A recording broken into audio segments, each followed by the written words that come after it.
Nicoletta e prima di iniziare il corso di Lugano vorrei leggerti una pillolina che mi hanno appena passato i miei collaboratori sull'asino. C'era una volta un asino che con il suo padrone saliva ogni giorno su per la montagna a raccogliere il legname. Un giorno, come tanti altri, raggiunta la cima, il padrone iniziò a raccogliere la legna e la caricò sull'asino. Quel giorno però decise di scendere da un sentiero di montagna che non frequentavano spesso.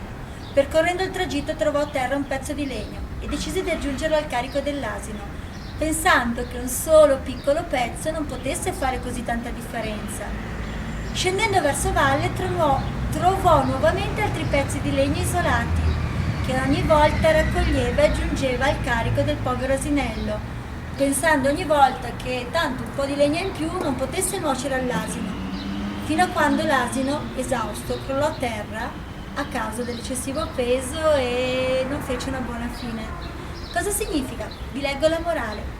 Nella vita sarebbe utile evitare di esagerare nel caricarsi di tante piccole cose che sommate tra loro procurano un peso eccessivo.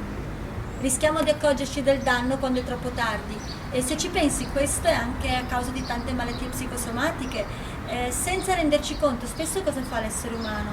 Continua a stare zitto, continua a vivere il quotidiano, continuando nel piccolo a aggiungere un piccolo pezzo di dolore, di obiettivi non perseguiti, di cose sopportate e non volute, di scelte rimandate o di scelte fatte per pena o per peccato o per incapacità di avere la forza di decidere o per mille cose, e sono quei piccoli pezzi di legna che vanno a sommarsi a un carico più grande. È un po' la metafora della goccia che fa traboccare il vaso. Cos'è che è assurdo che tu continui a caricarti? Quali sono quei pezzi di legna che è il caso che lasci lì? E quali sono quei pezzi di legna che da quel carico è il caso proprio che butti via? Perché veramente scegli nella vita, perché se nella vita scegli di alleggerirti, la vita ti darà leggerezza.